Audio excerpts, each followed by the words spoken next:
Bonjour à tous et bienvenue à ce culte online de Bethel ce matin. J'aimerais bien vous encourager à louer le Seigneur avec nous, avec ce verset dans le psaume 146 qui dit « Louez l'Éternel, mon âme loue l'Éternel, je louerai l'Éternel tant que je vivrai, je célébrerai mon Dieu tant que j'existerai. » Ensemble, nous voulons célébrer, proclamer et adorer notre Seigneur. Amen. Qui brise le pouvoir du mal de la mort, qui aime d'un amour si puissant, si fort, c'est le roi de gloire, il est le roi des rois. Qui secoue la terre par un saint tonnerre, qui nous émerveille par tant de mystères, c'est le roi de gloire, il est le roi des rois.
sauveur vit.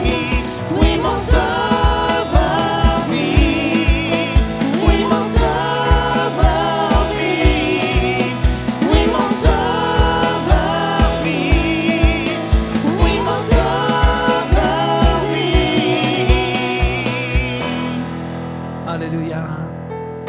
Oh oui, tu es le Sauveur vivant. Alléluia.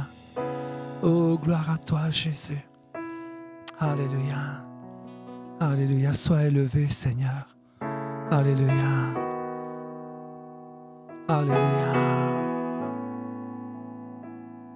Oh, gloire à toi, Jésus.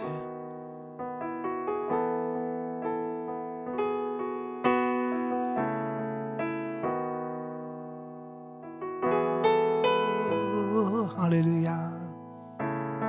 Béni sois-tu, Seigneur.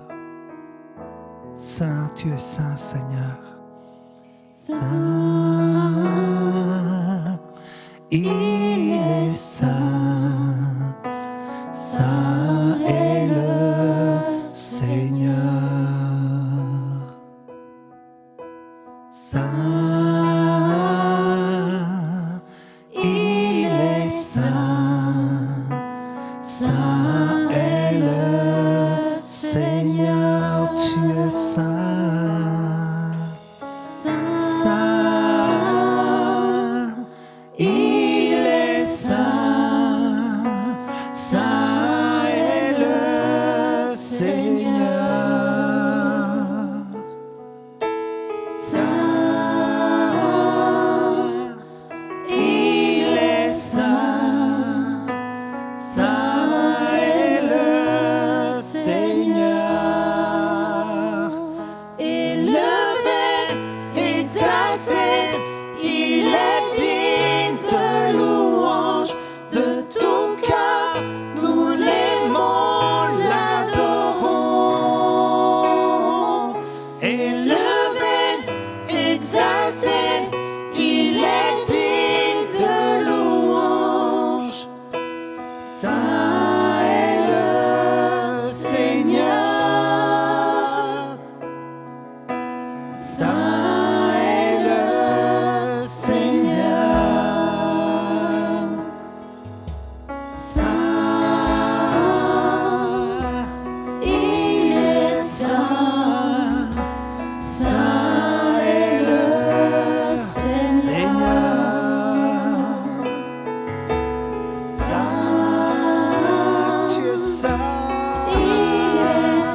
Alléluia. Tu es saint, Seigneur. Alléluia. Dieu 3 fois saint. Digne tu, Seigneur. Alléluia. Alléluia. Tu es digne, Seigneur. Reçois, Seigneur. Alléluia. Le nom de Jésus, le précieux nom de Jésus. Alléluia. Gloire à toi, Seigneur. Alléluia. Béni sois-tu, Seigneur. Alléluia. Gloire à toi, Jésus.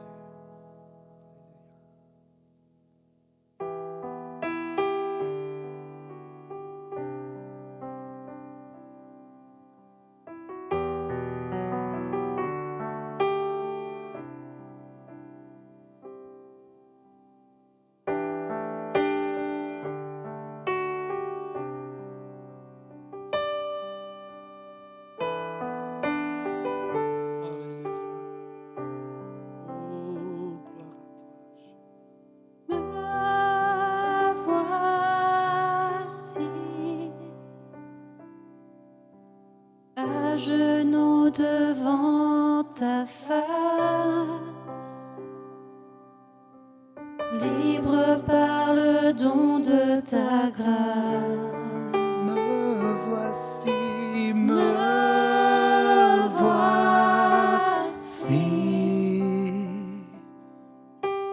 reconnaissant mon péché, mais par la foi justifié. J'ai trouvé ta vie et ton amour parfait, car tu t'es dépouillé pour te sacrifier.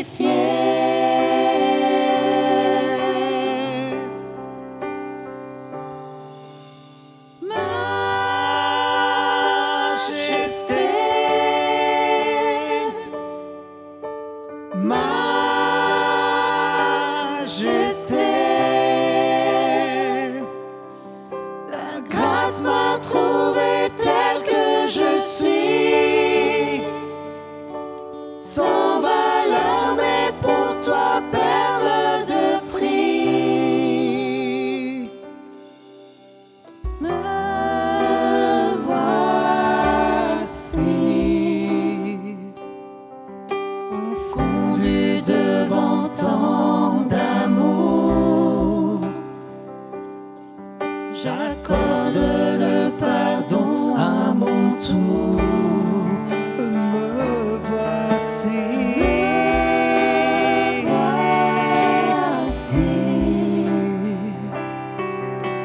Tu désires me combler, me conduire dans ta sainteté.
Alléluia. Alléluia. Merci viens nous Seigneur. transformer. Merci Seigneur. Merci pour ton amour, Père Saint. C'est vrai, Seigneur, Merci que pour ton nous amour, transforme. Seigneur. Ton Alléluia. amour nous bouleverse. Alléluia. Alléluia. Merci Seigneur. Alléluia. Oh, digne es-tu, Seigneur. Digne es-tu, Seigneur. Alléluia. Nous sommes à genoux devant toi, Seigneur. Reçois la louange de nos cœurs, Seigneur. Nous reconnaissons que tu es Dieu. Alléluia. Nous Alléluia. reconnaissons que tu es la Tu es majesté. venu, Père, pour nous, Seigneur. Tu es venu, tu as donné ta vie pour nous, Seigneur. Alléluia. Viens nous transformer, Sois Seigneur. digne, Seigneur. Viens Sois changer nos digne, vies, Seigneur Jésus. Alléluia. Viens par ton Oh, esprit. majesté. Alléluia. Oh, gloire à toi, Jésus. Alléluia. Oh, gloire à C'est toi, vrai, Seigneur, en Jésus. toi nous avons Alléluia. trouvé la vie. À toi En la toi nous gloire, avons l'amour Seigneur. parfait. À toi la gloire, Seigneur. Alléluia. À toi Merci, la Jésus, gloire, pour ton Seigneur. sacrifice. Alléluia. Tu es tellement merveilleux, Seigneur. Digne Comment es-tu, nous taire devant Seigneur. toi? Digne es-tu, Seigneur. Alléluia. Tu es majesté, Seigneur. Tu es le roi des rois, Seigneur. Tu es À l'autorité toi la suprême. louange, Seigneur. De tout notre cœur, Père. Alléluia. Tu as tout sous ton contrôle. Tu es le Créateur.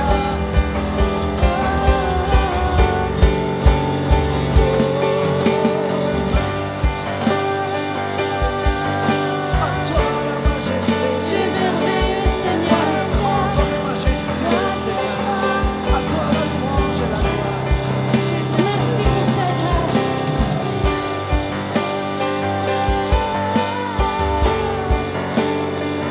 Alléluia. Gloire à toi, Seigneur. Gloire à toi, Seigneur. Alléluia. Alléluia. Majesté.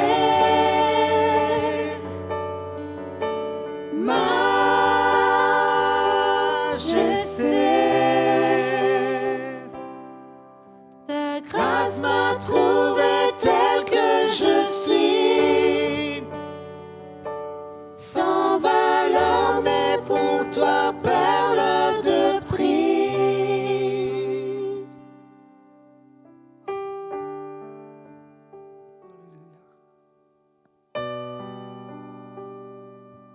Gloire à toi, Seigneur. Merci, Père.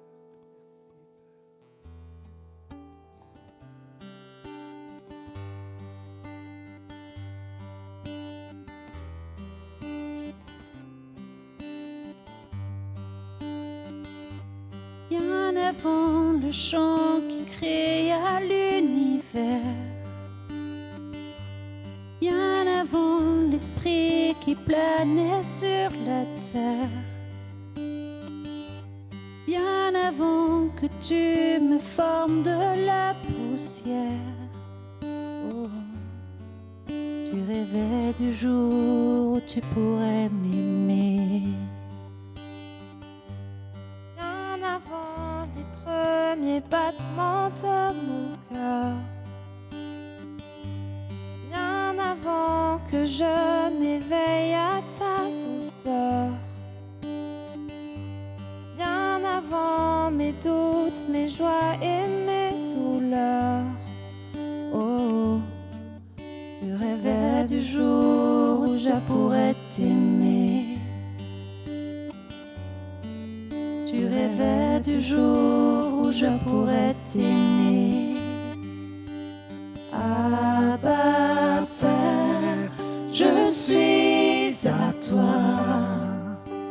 Abba, Père, je suis à toi. Abba, Père, je suis à toi. Abba, Père, je suis à toi.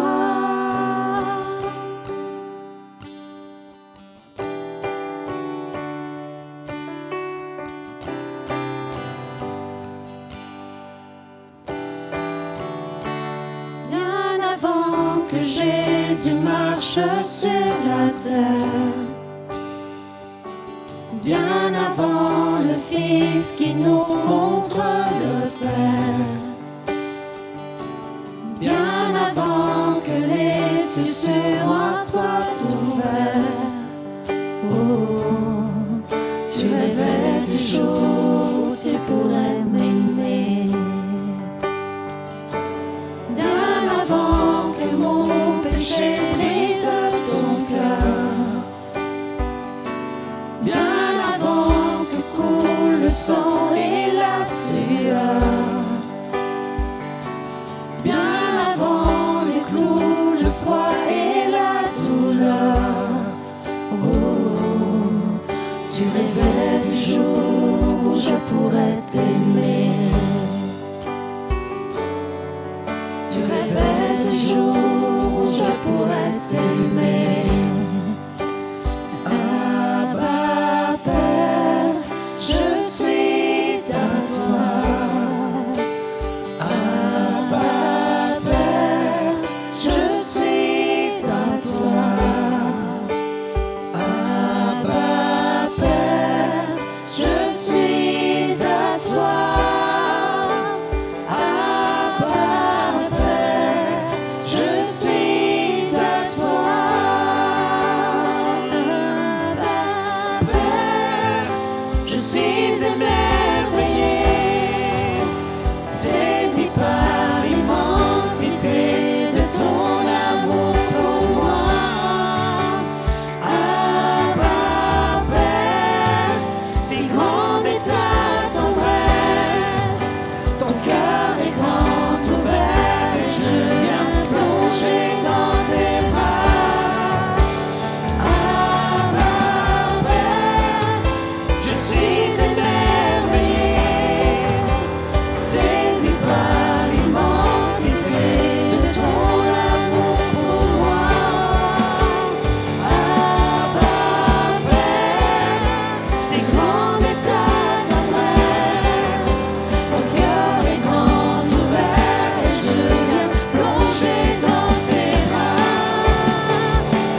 Amen. Le moment de louange est terminé pour le moment, mais nous voulons laisser la place au prédicateur, à Julien, qui va nous porter la parole de Dieu. Amen.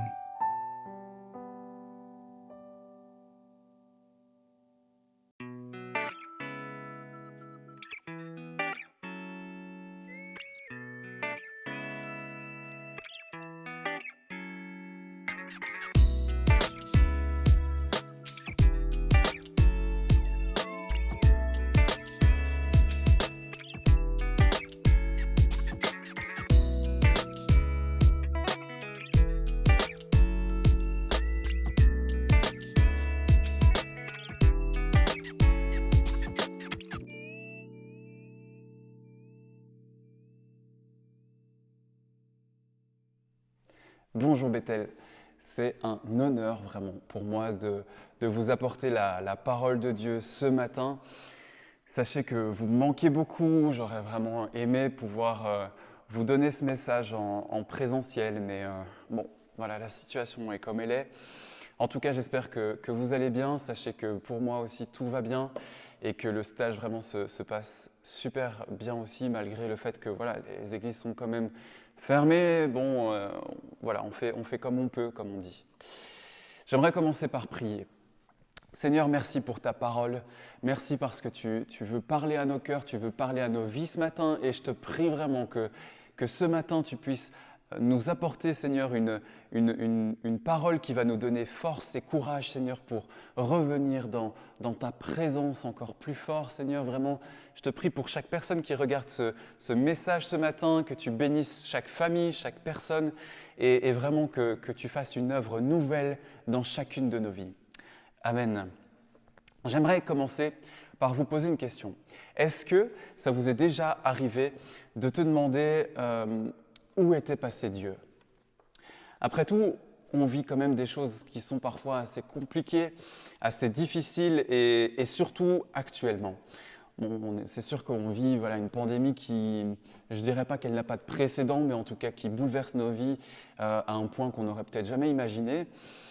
Et on a l'impression parfois que le monde va exploser dans 10 minutes et que les gens sont tous devenus complètement fous. En tout cas, c'est ce que je ressens. Est-ce qu'à un moment donné de ta vie, tu t'es déjà posé cette question, mais Dieu, t'es où au milieu de tout ça? Et c'est vrai que quand on regarde les nouvelles au journal parlé, franchement, on peut vraiment se poser la question. Et en réfléchissant dernièrement, souvent ce qui amène, en tout cas c'est ce que je crois, souvent ce qui amène quelqu'un à un tel questionnement, se demander où est Dieu dans ma situation, c'est en premier lieu, je dirais, l'effet de notre routine quotidienne dans notre vie. Et parfois, je vous avoue que ma routine quotidienne rend ma vie complètement fade, sans aucun goût, vraiment. Vous savez, ce genre de journée sans but, on se lève le matin, on va au boulot, on revient, on mange et hop, on va dormir parce que le lendemain, il faut être en forme. Ce genre de journée où finalement il ne se passe pas grand-chose. Je vis juste ma vie et puis c'est tout. Je vous partage ça parce que dernièrement, c'est exactement ce que je vivais. C'est vraiment un piège dans lequel je suis retombé. J'avais oublié finalement à quel point la routine quotidienne pouvait avoir des conséquences complètement néfastes sur notre vie déjà personnelle, mais aussi encore plus spirituelle. Et mon titre ce matin, c'est « L'oasis du lieu secret ». Je pense vraiment, alors que nos églises sont fermées, que si nous n'avons pas ce lieu secret avec Dieu au quotidien dans notre vie, alors notre vie va vite ressembler à une sorte de désert où nous sommes assoiffés, desséchés et où notre vie spirituelle est en réel danger de mort. Ce matin, je voudrais vous partager ce que Dieu a mis sur mon cœur pour vous vraiment, parce que je pense que plus que jamais, nous avons besoin de cette oasis dans notre vie. Ce matin, je voudrais que nous nous penchions sur ce que Jésus a voulu dire et ce que Jésus nous a montré par rapport à ce lieu secret et que finalement tant de chrétiens ont déserté.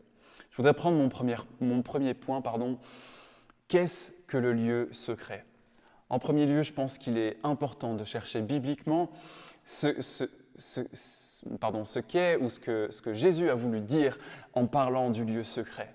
Je trouve que, à force d'en avoir parlé, à force d'avoir eu des prédications, je ne vais pas dire sans cesse, mais quand même assez souvent sur le sujet, on a rendu finalement ce lieu secret peut-être un peu trop mystique, ou plutôt, je dirais en tout cas, très difficile d'accès pour certains. Et finalement, je crois que, personnellement, en lisant ce que Jésus nous a donné comme enseignement sur ce sujet et ce que je vis personnellement, je crois vraiment que Jésus a voulu nous montrer à quel point c'était simple de rentrer dans la présence de Dieu. Prenons ensemble ce texte de Matthieu 6, versets 5 à 8. « Mais quand vous priez, n'imitez pas ces hypocrites qui aiment à faire leurs prières debout dans les églises et à l'angle des rues. Ils tiennent à être remarqués par tout le monde. Mais vraiment, je vous l'assure, leur récompense, ils l'ont d'ores et déjà reçue. Mais toi, quand tu veux prier, entre dans ta chambre, verrouille ta porte et adresse ta prière à ton Père qui est là dans le lieu secret. Et ton Père qui voit dans ce lieu secret te le rendra. » Peut-être que ça ne vous est jamais passé par la tête de prendre ce texte et d'aller plus loin en recherchant qu'est-ce que c'était que cette chambre. Peut-être que tu te dis, Jésus a dit une chambre, c'est une chambre. Pas forcément. Seulement, premièrement, j'aimerais vous ramener dans le contexte dans lequel Jésus parle. À l'époque, avoir une chambre, c'est être riche. Quand on va en Israël, on voit que dans les lieux historiques où il y a eu des fouilles archéologiques, on voit des maisons qui ont été construites à l'époque de Jésus et souvent, on ne voit qu'une grande pièce ou parfois même une petite. Et ce sont finalement vraiment les riches qui pouvaient s'offrir une maison avec plusieurs pièces. Et on le voit d'ailleurs même dans la Bible, lorsque Jésus guérit la belle-mère de Pierre, ça paraissait tout à fait normal que la belle-mère vive également dans la même maison. Donc, ce n'est pas seulement qu'il y avait une seule pièce pour une famille, c'est qu'en plus d'avoir qu'une seule pièce, il y avait toi, tes parents, tes grands-parents, tes oncles, tes zio, zia, comme vous dites, mais ça paraissait tout à fait normal.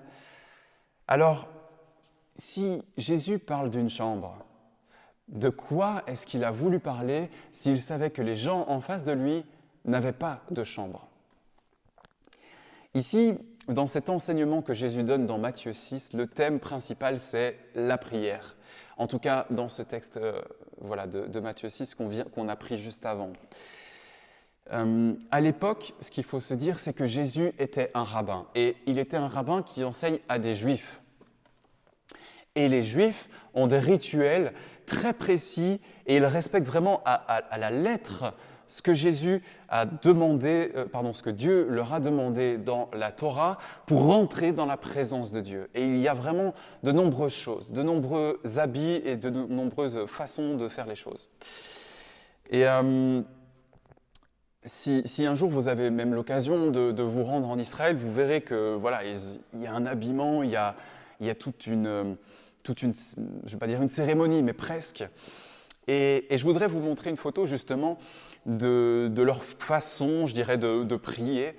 Et je ne vais pas rentrer et faire un descriptif complet de l'habillement qu'ils sont en train de porter parce que c'est rempli de symboliques qui sont toutes importantes, qui sont, je dirais, bonnes pour la plupart. Mais en tout cas, ce que je veux juste que vous puissiez voir, c'est qu'ils ont sur la tête ce qu'on appelle un châle de prière. C'est-à-dire qu'ils recouvrent leur tête comme on pourrait appeler ça une couverture, mais c'est plus un châle. Et ils recouvrent comme ça ce châle au-dessus de leur tête, et ils le prennent comme ça à deux mains, et ils s'isolent. Et le fait de faire cette pratique, On pourrait le traduire un peu comme ça, ils appellent toujours ça d'ailleurs une chambre de prière. C'est-à-dire qu'ils rentrent dans un moment intime avec Dieu. Ils rentrent dans un moment face à face avec Dieu. C'est vraiment leur façon de dire, là, c'est moi et Dieu. Et selon mon interprétation, ce dont Jésus a voulu parler dans le texte que nous avons lu juste avant, c'est exactement ça. Jésus n'a pas voulu parler d'un endroit précis, localisé, dans ta maison, ta chambre. Ce n'est pas ce que Jésus a voulu dire. Je suis certain de ça. Ce que Jésus a voulu dire, c'est que cette chambre de prière, c'est un état de lieu. C'est comme si Dieu disait, mais lorsque tu veux t'adresser à moi, quitte le tumulte de ta vie et pars là où nous pourrons être seul à seul, parce que je veux te parler. Je veux être avec toi. Peu importe l'endroit, c'est l'état de lieu, c'est un lieu finalement où nous sommes seul à seul avec Dieu. Et peut-être que pour certains d'entre vous, ce lieu secret que vous appelez une chambre, représente réellement ta chambre. Tu pries dans ta chambre et c'est très bien comme ça. Et peut-être que pour d'autres, ce sera aller se promener. C'est pas une chambre, c'est finalement cet état de lieu de chambre de prière où je suis seul avec Dieu, je vais me promener, mais je parle à Dieu. Peu importe finalement l'endroit. Ce que ce texte veut dire, c'est isole-toi parce que Dieu veut te parler à toi. Et dans une vie comme nous la vivons aujourd'hui, d'autant plus que nos églises sont fermées, j'ai besoin de savoir qu'à travers mes épreuves, Dieu est là. Et il règne au-dessus de tout. J'ai besoin que Dieu me parle. Et là, je parle personnellement. J'ai besoin d'avoir ce temps seul à seul avec Dieu. Parce que si je n'ai pas ça, alors ma vie spirituelle devient un désert. Et maintenant que nous comprenons mieux, en tout cas, ce que Jésus a voulu nous transmettre par cet enseignement, j'aimerais qu'on puisse regarder brièvement ensemble comment Jésus rentrait lui-même dans son lieu secret. Vous savez, Jésus a enseigné de plein de façons différentes.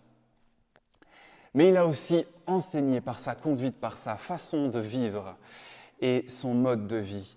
Si Jésus nous enseigne comment rentrer dans le lieu secret de la présence de Dieu, c'est parce que lui aussi, en étant pleinement homme, il avait besoin tous les jours, à chaque moment important de sa vie aussi, de rentrer dans ce lieu secret, de seul à seul, avec son Dieu, avec son Père.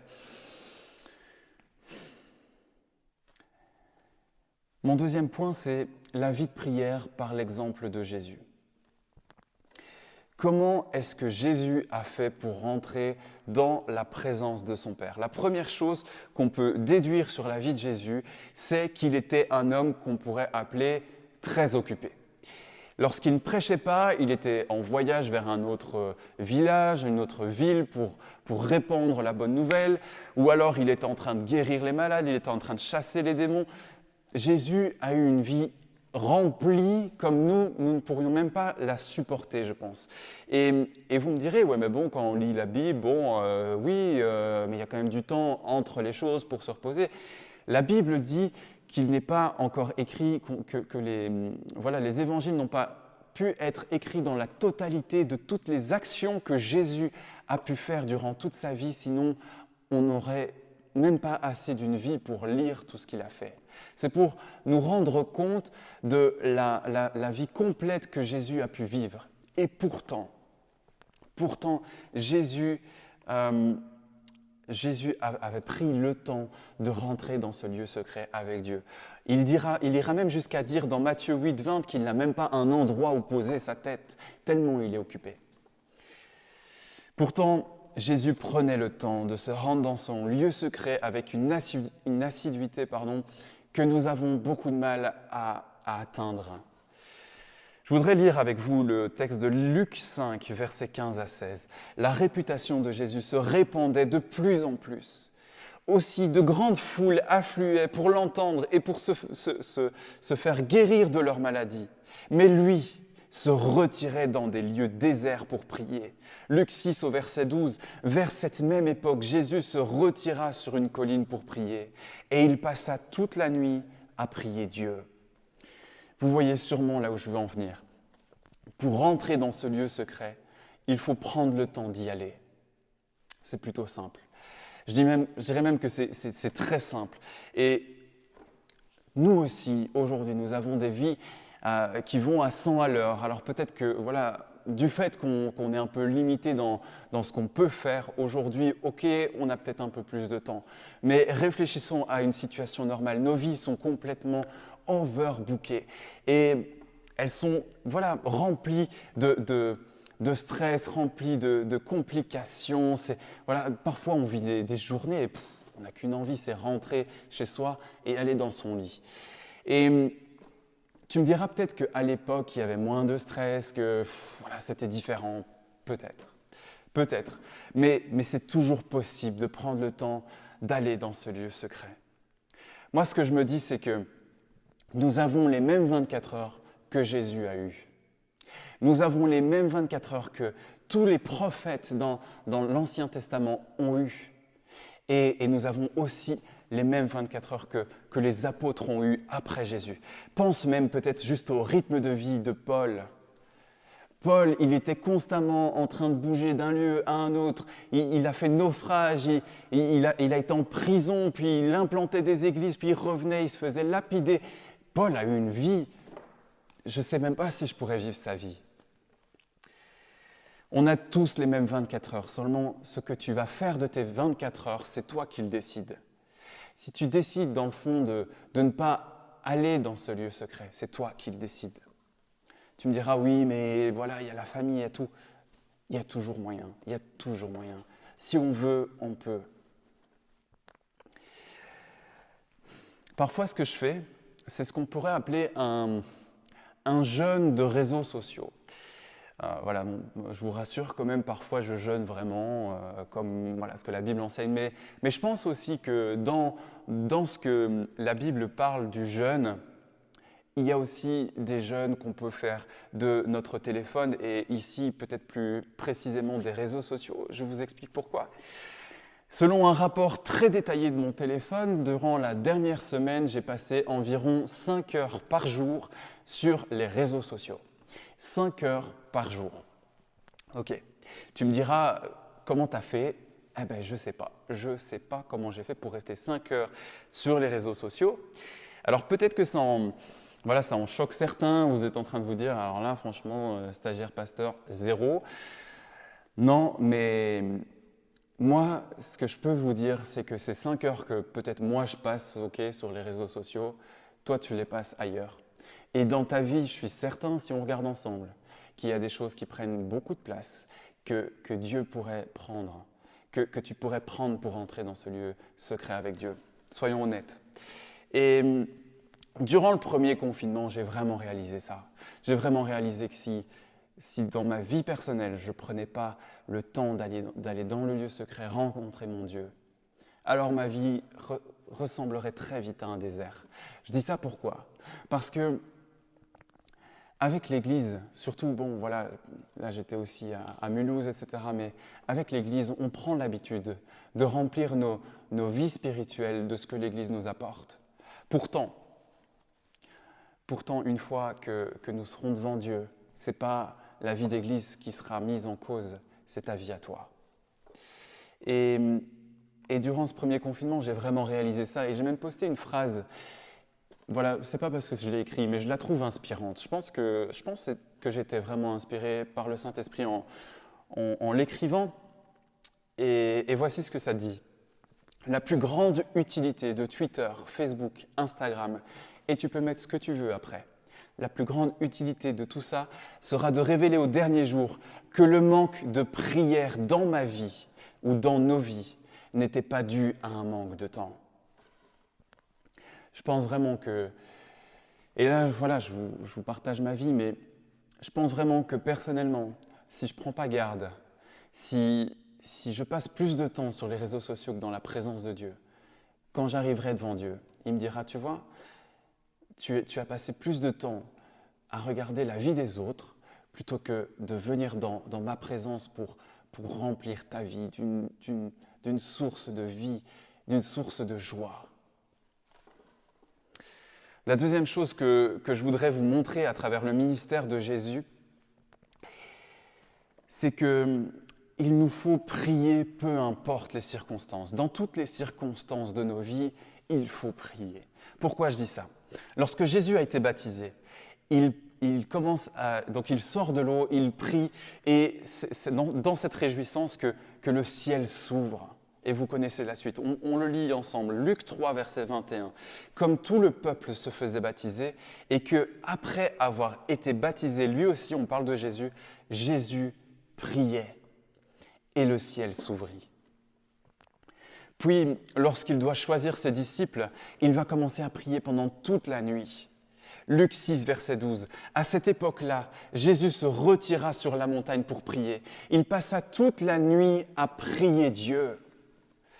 Et durant tout le ministère de Jésus, c'est comme ça, pour finir même jusqu'à Gethsémane, où Jésus, rempli d'angoisse, va prier son Père jusqu'à avoir des grumeaux de sang qui sortent de son front. Est-ce que vous imaginez dans quelle détresse Jésus était? Et Jésus prie, Jésus rentre dans ce lieu secret, parce qu'il a besoin que Dieu le rafraîchisse, lui donne la force. Il dira, si c'est possible que cette coupe s'éloigne de moi, alors que tu le fasses, mais peu importe que ta volonté soit faite. C'est vraiment un exemple de rentrer dans cette oasis. Jésus, dans ce tumulte, dans cet enfer, on peut appeler ça même un enfer de Gethsémane, il sait qu'il va être crucifié. Jésus rentre dans cette oasis parce qu'il sait que dans cette oasis, Dieu va le rafraîchir, Dieu va l'équiper, lui donner de la force.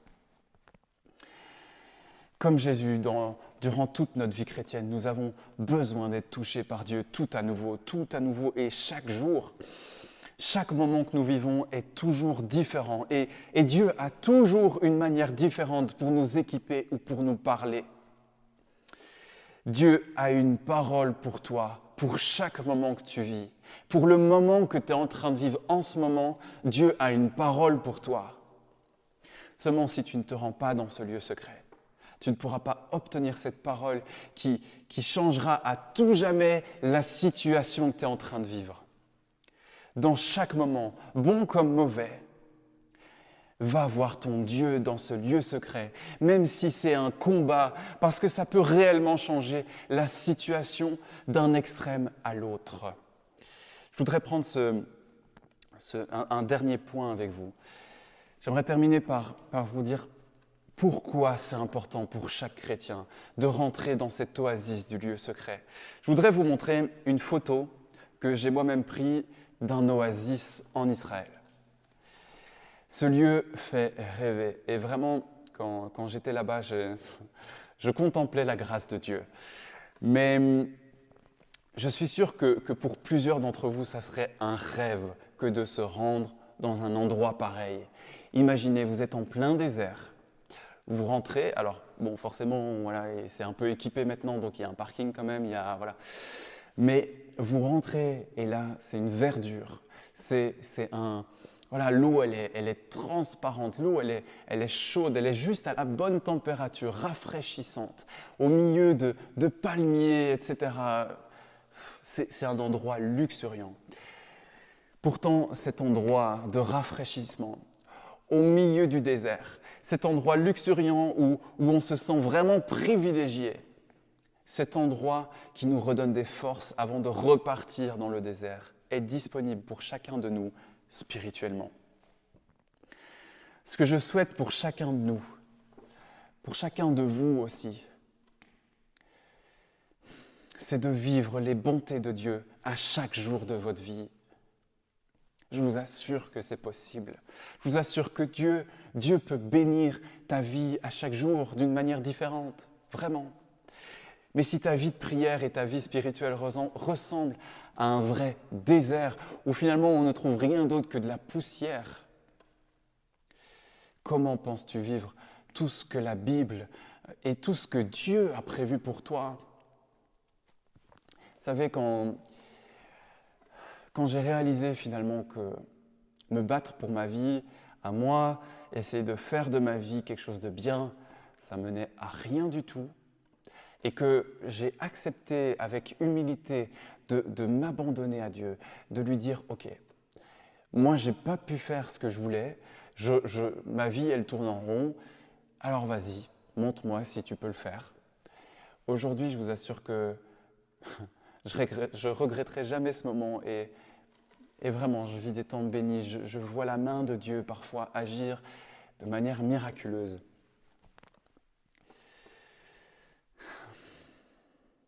Si au contraire, au lieu de laisser ta vie dans un désert, tu fais de ce lieu secret ton oasis spirituelle, où tu peux en sortir des fruits qui vont t'amener à un autre niveau de ta vie spirituelle, alors Dieu va vraiment changer ta vie du tout au tout. Et c'est la première chose que je voudrais vous dire dans ce point, c'est que Dieu parle. Dieu a toujours parlé à ses serviteurs et Dieu parle toujours aujourd'hui.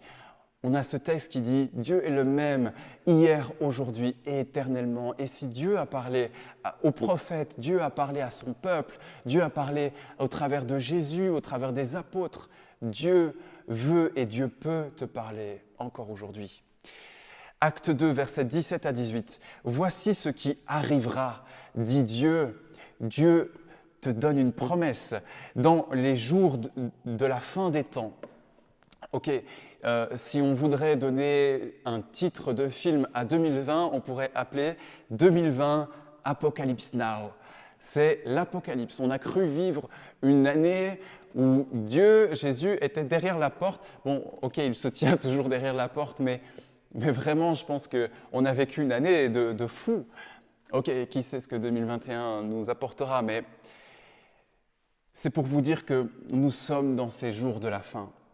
Et Dieu fait une promesse. Voici ce qui arrivera dans les jours de la fin. Je répandrai de mon esprit sur tous les hommes. Vos fils, vos filles prophétiseront. Vos jeunes gens par des visions, vos vieillards par des songes recevront des révélations. Oui, sur mes serviteurs comme sur mes servantes, en ces jours-là, je répandrai de mon esprit, ils prophétiseront.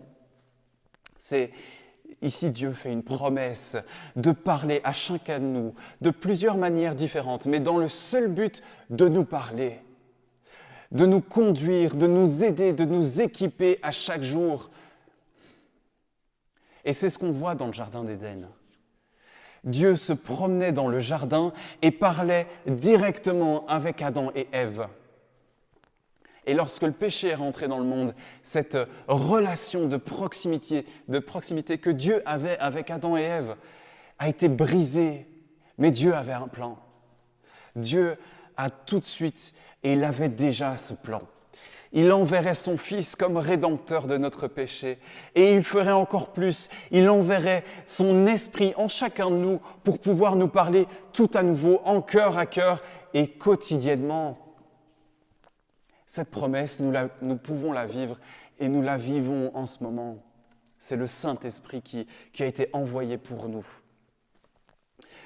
Vous savez, moi je crois que beaucoup de nos problèmes dans notre vie, beaucoup de nos problèmes vraiment, pourraient être résolus facilement, être balayés d'un simple geste si nous allions quotidiennement dans cette oasis. Nombre de mariages, nombre de relations familiales, nombre de débats inutiles, nombre de peurs, d'angoisses pourraient être juste balayés si nous prenons le temps de laisser Dieu nous parler dans le lieu secret. Vous savez, en ce moment, on parle beaucoup du vaccin contre le Covid-19. Et on s'envoie des vidéos qui font plus peur les unes que les autres. Je ne vous dirai pas quoi faire. Je ne vous dirai pas allez vous faire vacciner ou pas. Ce n'est pas mon but. Mon but ce matin, c'est de te dire, ok, là, en effet, il y a besoin de la sagesse de Dieu. Mais que te dit ton Dieu ? qu'est-ce que Dieu te dit? Moi, personnellement, on m'a posé beaucoup de questions. Beaucoup de gens sont venus me voir en me demandant « Ouais, tu penses quoi du vaccin? Tu penses qu'il va falloir se faire vacciner? Tu penses non, oui ?» Enfin, et je suis rentré dans la présence de Dieu et personnellement, Dieu m'a convaincu de quelque chose. Mais je ne vous dirai pas quoi. Parce que moi, ce que je veux, c'est que vous rentrez dans la présence de Dieu. Parce que Dieu veut te parler. Dieu peut te parler dans cette situation que nous vivons. Parce que c'est dans le lieu secret que Dieu révèle son cœur à son peuple.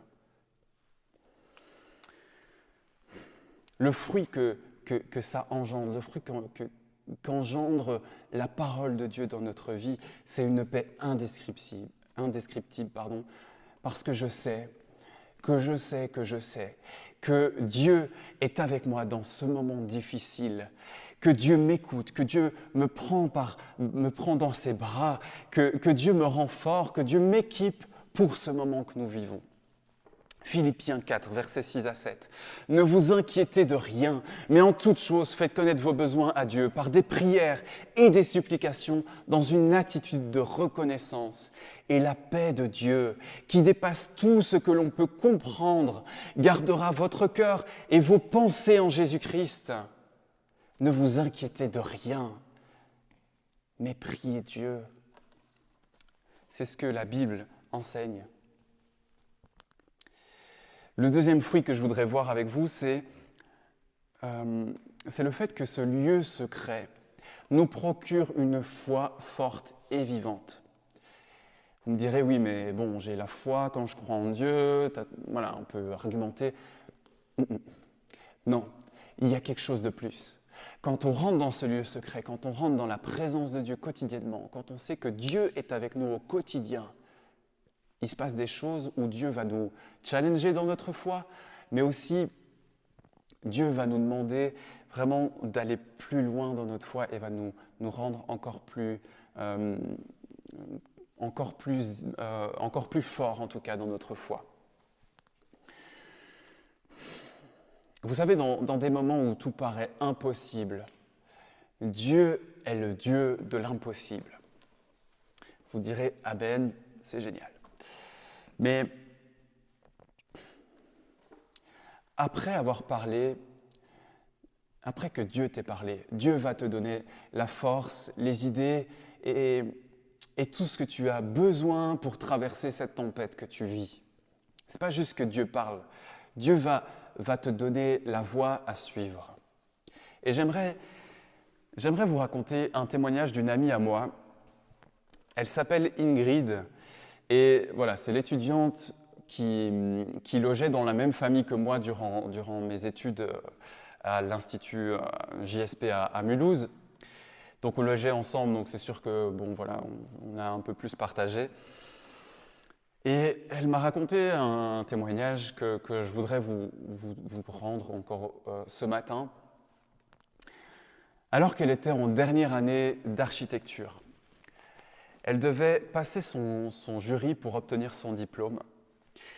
Et elle avait un professeur de maquette et design qui, durant toute l'année, l'avait mise en échec. Pas à cause d'un mauvais travail ou d'un mauvais comportement de sa part, mais juste par abus de pouvoir.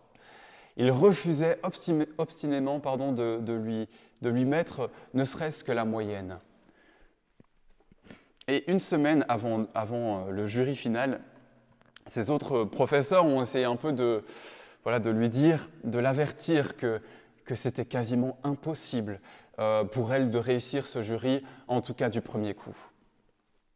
Et durant toute cette semaine qui la séparait de son passage devant ce jury, elle a commencé à prier de toutes ses forces. Elle est rentrée dans ce lieu secret.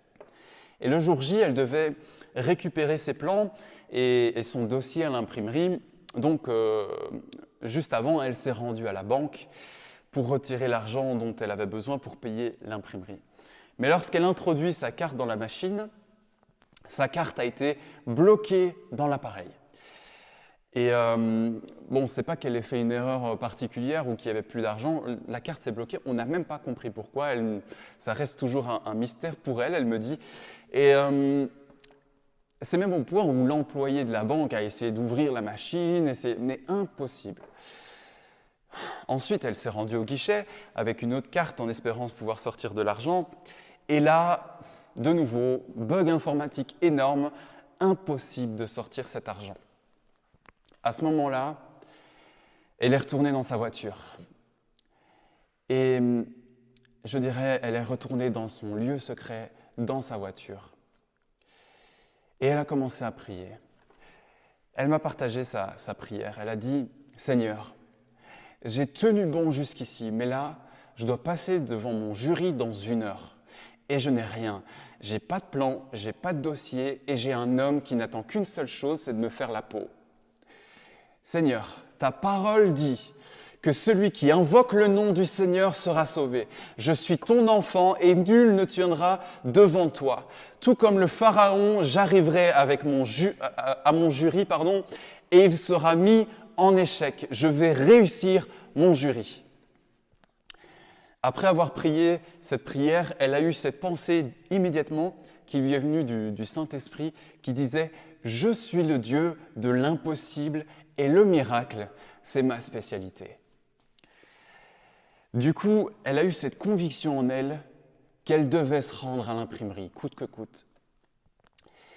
Alors elle se rend à l'imprimerie, bien qu'elle n'ait pas d'argent, qu'elle ne puisse pas payer, elle s'y rend, par la foi. Et en arrivant, le vendeur lui dit « Ah, voilà votre commande, mais vous n'avez rien à payer. » Parce qu'en fait, elle avait suffisamment fait d'impressions que pour atteindre un certain nombre d'impressions, apparemment, pour avoir l'impression gratuite. Improbable. Donc elle prend ses impressions, abasourdie de se rendre compte que Dieu vient de faire un miracle. Et elle se rend directement à son jury, avec ses plans et son dossier, et ce monsieur qui veut lui faire la peau. Mais devinez quoi, elle est sortie avec une mention excellente. C'est la mention au-dessus de très bien. Elle a réussi son jury du premier coup, parce qu'elle a cru en Dieu, parce qu'elle s'est approchée de Dieu, parce qu'elle a cru en la parole de Dieu, et parce qu'elle était attentive à la voix de Dieu. Ce témoignage résume exactement ce que je viens de vous dire. Elle est rentrée dans ce lieu secret, elle a parlé et elle a invoqué son Dieu. Dieu lui a parlé et maintenant Dieu lui donne l'idée, la façon de faire pour traverser sa tempête. Dieu est fidèle avec ses fidèles. Dieu est fidèle, vraiment. Je vous l'assure, si Dieu te connaît dans le lieu secret, alors il t'aidera dans tous tes projets. Il te poussera à avoir une foi de croire que Dieu est vivant et qu'il tient ta vie réellement entre ses mains et que rien ne lui est impossible. Tu vas avoir une foi vivante, une foi qui déborde, une foi que les autres peuvent même voir juste en regardant tes yeux. Le lieu secret te donne une foi vivante. J'aimerais conclure ce message et j'aimerais encore une fois te poser une dernière question. Je te promets, c'est la dernière. Juste avant, lisons Psaume 37 au verset 4. « Mets en l'Éternel toute ta confiance. Fais ce qui est bien et dans le pays tu demeureras en sécurité. Fais de l'Éternel tes délices, et il te donnera ce que ton cœur désire. C'est à l'Éternel qu'il te faut remettre tout ton avenir. Aie confiance en lui, et il agira. Voici ma question. Fais-tu de l'Éternel tes délices ?» Tu sais, Dieu fait de cette relation avec toi son délice à lui. Si on devait résumer la Bible entière, et je vous l'avais déjà partagé pour ceux qui s'en souviennent, mais Dieu a toujours voulu être au plus proche de son peuple. On le voit dans toute l'Écriture. Dieu envoie des prophètes pour parler à son peuple, bien que le peuple n'écoute pas. Puis il envoie son Fils. Et finalement, il envoie le Saint-Esprit parce que Dieu fait un délice, son bonheur de prendre du temps avec nous. On connaît ce passage, pour certains même par cœur. Pourtant, on est nombreux à ne pas le comprendre, on est nombreux à ne pas le mettre en pratique totale. Qu'est-ce que c'est que de faire de l'Éternel son délice ? Selon moi, faire de l'Éternel son délice, c'est un peu comme dire « je préfère par-dessus tout être avec Jésus que n'importe qui sur cette terre. Je préfère être avec lui plus que d'être avec mon conjoint. Je préfère être avec Dieu plus qu'être avec mes amis. Je préfère être avec Dieu plus que ma famille, plus qu'être avec un président connu, avec une personne connue, avec un chanteur connu. Je préfère plus que tout au monde être avec mon Dieu. » Voici ce que c'est que de faire de l'Éternel son délice. Je préfère passer du temps avec Dieu plus que n'importe qui d'autre. Et si tu ne comprends pas ça, si tu ne vis pas ça, alors tu ne comprends pas ce qu'est une prière qui plaît à Dieu. Tu ne pourras pas comprendre les bienfaits de Dieu dans le lieu secret. Vraiment, je vous l'assure, nous ne vivrons pas de réveil spirituel tant que nous ne ferons pas individuellement de Dieu le délice de notre vie. En préparant cette prédication, voilà, je priais, je voulais vraiment remettre ce temps entre les mains de Dieu parce que je veux vraiment que Dieu parle à plusieurs. Et j'ai eu une vision et je vous la partage. J'ai eu cette vision je voyais l'église brillait de 1000 feux. Et ce feu, c'était des centaines et des centaines de lampes à huile allumées que des hommes et des femmes tenaient. Et je voyais d'autres centaines de lampes arriver vers ce lieu. Vraiment, tout le monde arrivait vers ce lieu. Et vers ce lieu que nous pouvons parfois appeler le temple ou l'église. Ce bâtiment qui fait, en tout cas, nous abrite pendant nos réunions, je peux dire. Mais ces lampes faisaient rayonner l'église de plus en plus. Elles faisaient briller l'église que nous appelons aussi l'épouse de Christ, que Jésus va bientôt reprendre. Mais dans cette vision, Dieu m'a donné une parole aussi. Il m'a dit, si l'Église est remplie de gens qui ne prennent pas au sérieux le fait d'aller remplir leurs lampes dans ce lieu secret avec moi, alors ces personnes se perdront avec le temps. Et nous ne vivrons jamais la puissance de la présence de Dieu en assemblée. Je pense vraiment que si nous voulons vivre un réveil, parce qu'on parle beaucoup de réveil depuis des années, depuis que je suis chrétien, j'entends parler de réveil. Et personnellement, je pourrais dire que je vis un réveil spirituel dans ma vie personnelle et ça me va très bien. Et si je vous dis ça, c'est parce que c'est possible de vivre un réveil spirituel dans votre vie si vous prenez à cœur de remplir votre huile, votre lampe à huile au plus proche de Dieu. Dieu veut remplir ta vie d'une onction nouvelle. Dieu veut remplir ta vie d'une chose nouvelle qu'il fera pour rendre gloire à son nom. Mais si tu ne vas pas dans ce lieu secret,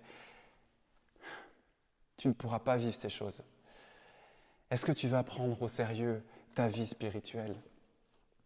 Arrêtons d'être des enfants, des bébés spirituels. Arrêtons. Vas-tu prendre conscience que le premier à qui tu dois demander conseil pour ta vie, c'est Dieu ? Il y a des gens comme ça qui ont dans leur agenda, dans leur liste de contacts, toute une liste. Voilà. Donc si je ne vais pas bien, je vais d'abord voir mon mari. S'il ne sait pas me convaincre, alors je vais aller voir un tel ami. Voilà. Lui, il est assez spirituel, il pourra peut-être me dire quoi. Non. C'est pas ce que la Bible enseigne. La première personne que tu dois aller voir quand tu as un problème, mais aussi quand on n'a pas, c'est Dieu. Dieu veut te remplir de force. Dieu veut te rafraîchir de sa présence. Dieu veut te guérir. Mais si tu ne vas jamais à sa rencontre, comment pourra-t-il le faire? Dieu est un Dieu de grâce. Et j'aimerais qu'on lise ensemble le texte d'Ésaïe 30, verset 18. « Cependant, l'Éternel n'attend que le moment de vous faire grâce. » Dieu n'attend que le moment de te faire grâce dans ta vie. C'est pourquoi il se lèvera pour vous manifester sa compassion. En effet, l'Éternel est un Dieu d'équité. Heureux tous ceux qui comptent sur lui. Dieu est un Dieu de grâce, mais il est aussi un Dieu d'équité. Je veux t'inviter ce matin à lui faire confiance à nouveau, à retourner sur tes genoux dans ton lieu secret pour implorer sa grâce pour ta famille, pour ta vie personnelle. Il y a des gens qui ont des enfants qui ne sont pas chrétiens, mais retourne à tes genoux. Implore Dieu, invoque ton Dieu. Dieu veut te voir faire de lui ta priorité au-dessus de toute autre chose. Va dans cette oasis. Dieu t'y attend avec toutes les ressources dont tu as besoin. Dieu a toutes les ressources du monde et peut te donner ce dont tu as besoin à chaque jour. J'aimerais terminer par la prière. Seigneur, vraiment, nous venons humblement devant toi. Seigneur, pardon. Pardon pour tous ces moments où nous négligeons, Seigneur, ces temps personnels avec toi, ces temps où tu veux nous bénir, où tu veux nous équiper, et pourtant nous fuyons ce lieu secret. Seigneur, je te prie vraiment que tu nous donnes vraiment la force, le courage, Seigneur, vraiment de retourner vers toi, de retourner à ta présence, de rechercher ta face, de rechercher, Seigneur, ton esprit jusqu'à ce que tu te manifestes. Pas juste des simples prières, mais Seigneur, nous voulons rentrer dans ta présence jusqu'à ce que tu agisses clairement dans nos vies.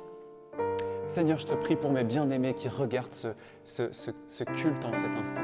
Je te prie pour leur vie, Seigneur. Je te prie, Seigneur, de toucher leur cœur là où ils sont. Je te prie, Seigneur, vraiment que tu viennes avec ton esprit, un souffle nouveau qui bannit, Seigneur, les peurs, qui bannit, Seigneur, tout ce qu'ils ont pu connaître, mais que tout à nouveau, ils retournent à toi, que tout à nouveau, nous retournions à nos genoux devant toi pour que tu agisses dans nos églises, pour que tu agisses dans la vie de nos pasteurs, de nos dirigeants, de nos responsables. Seigneur, nous avons besoin vraiment que tu nous donnes une sagesse nouvelle. Seigneur, je te prie, en cet instant, agis. Amen. Amen. Plonge-moi dans ta rivière d'amour. Plonge mon esprit dans les profondeurs de ta joie. Inonde le désert de mon âme par la douce pluie du ciel. Plonge-moi dans ta rivière d'amour. Plonge mon esprit dans les profondeurs de ta joie. Inonde le désert de mon âme par la douce pluie du ciel. Mon âme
Plonge-moi dans ta rivière d'amour.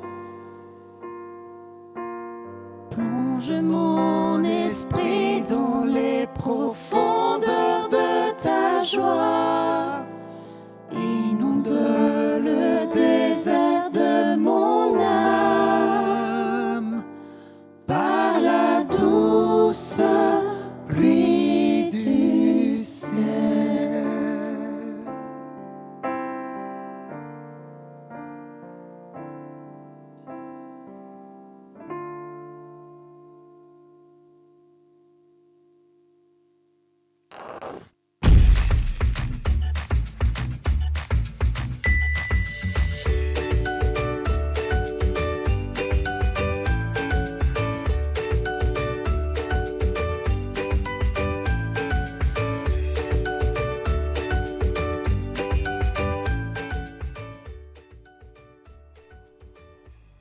Coucou les enfants, j'espère que vous allez bien. Alors, aujourd'hui, on se retrouve pour une nouvelle leçon d'école du dimanche. Alors, est-ce que vous êtes prêts? Je n'entends pas. Est-ce que vous êtes prêts? Oui? Non? Oui? Alors, c'est parti! Alors, pour commencer, avant de vous raconter l'histoire, nous allons d'abord tous fermer les yeux. D'accord? Tout le monde ferme les yeux. Oui, oui, Benjamin, toi aussi, tu fermes les yeux. Chloé, est-ce que tu as les yeux fermés? Oui? Mia, toi aussi? Eva, on ferme tous les yeux, d'accord? Noah, Eliade, Gabriel, tout le monde a fermé les yeux? Tout le monde est prêt? Alors, avec les yeux fermés, dites-moi, qu'est-ce que vous voyez? Il fait noir, non? Mais en fait, on ne voit rien. Je ne vous vois même plus. Où est-ce que vous êtes? Je ne vous vois plus. Mais où est-ce que je suis? Je ne vois pas où est-ce que je suis. Est-ce que vous voyez où vous êtes? Mais non, moi non plus, je ne vois pas. Mais c'est compliqué de se déplacer sans rien voir. On risque de trébucher. On risque de se cogner quelque part. C'est compliqué. Alors vous pouvez ouvrir les yeux maintenant. Qu'est-ce que vous avez ressenti? C'était dur, puisqu'on ne voyait rien. Comment est-ce qu'on peut faire pour se déplacer si on ne voit rien? Imaginez les aveugles qui doivent vivre sans pouvoir voir. Ou alors imaginez si vous n'entendez plus. C'est compliqué de ne plus rien entendre. Vous imaginez, vous ne pouvez plus entendre de la musique. Vous ne pouvez plus entendre la voix de papa, la voix de maman. Vous ne pouvez plus rien entendre. Et si vous ne pouviez plus parler? On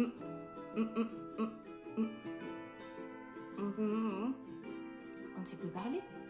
Comment est-ce qu'on fait pour discuter avec son copain, sa copine? C'est compliqué. Alors je vais vous raconter l'histoire de Jésus. Jésus, alors qu'il revenait de la ville de Tyr, en allant vers la mer de Galilée, il y a plein de personnes malades qui sont venues près de lui, dont une personne qui était sourde et muette.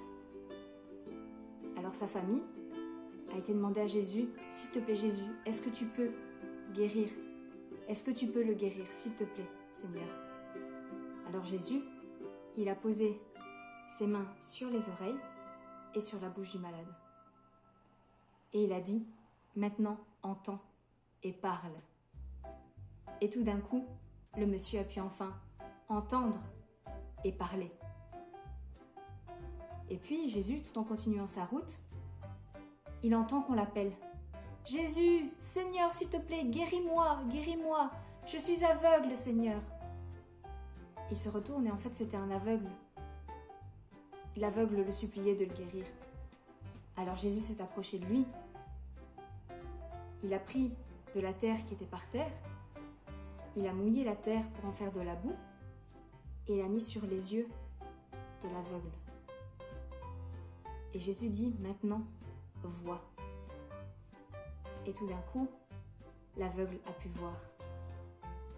Toutes ces personnes malades ont demandé à Jésus de les guérir. Et Jésus les a guéris.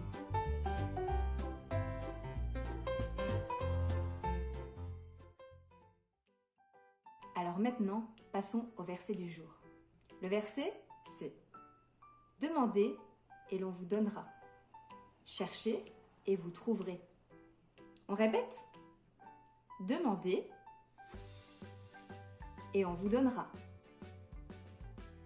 Cherchez et vous trouverez.